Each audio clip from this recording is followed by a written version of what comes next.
word as a friend, alright? Hindi ko kinikriticize ko kayo para kayo ipagalitan ng ibang tao. Kinikriticize ko kayo so that you will do your job. Ganon din mo kayo.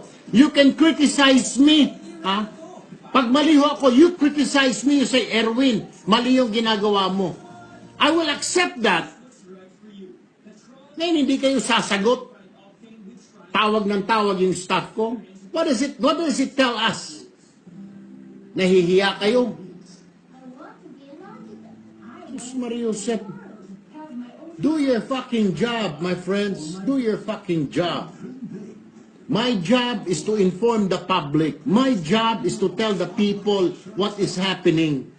Your job, Secretary Lorenzana, is to make sure the defense of this country is there. Na mapanatiling nakakatulog na mahimbing ang bawat isang Pilipino sa kahit saan man siya. Ha?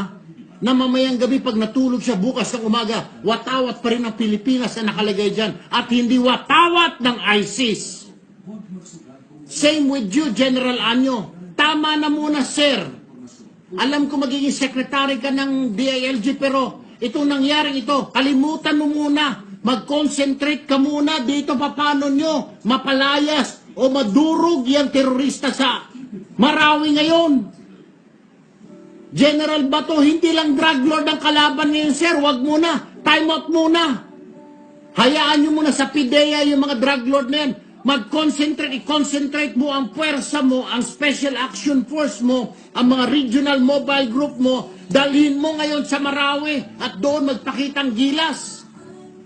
Kung nagbabantay sila sa Muntinlupa, sa New Bilibid, alisin mo muna yung mga SAP mo doon, bitin mo sila lahat doon ngayon sa Marawi. Dahil kailangan ng mga tao ang tropa. As we speak, mantakin nyo mga kapatid, habang nag-uusap tayo anong oras na ngayon dito.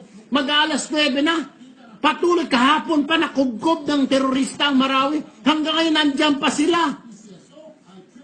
Diyos ko po, ano ito? Maya-maya pagmukat-mukat mo, nandito na yung CNN. Ibabalita na terorista, hawak na ang lungsod ng Pilipinas. Oh, ang tama na naman yan, ang hagupit na naman yan kay Duterte. Sasabihin kasi nakakonsentrate lang sa droga. Kawawa naman yung mama. Secretary Lorenzana, General Anyo, General Bato de la Rosa. Ang hagupit niyan kay Manong Digong Duterte, ang latay niyan kay Manong Digong. Command responsibility, sasabihin ng mga buang ng mga foreign media.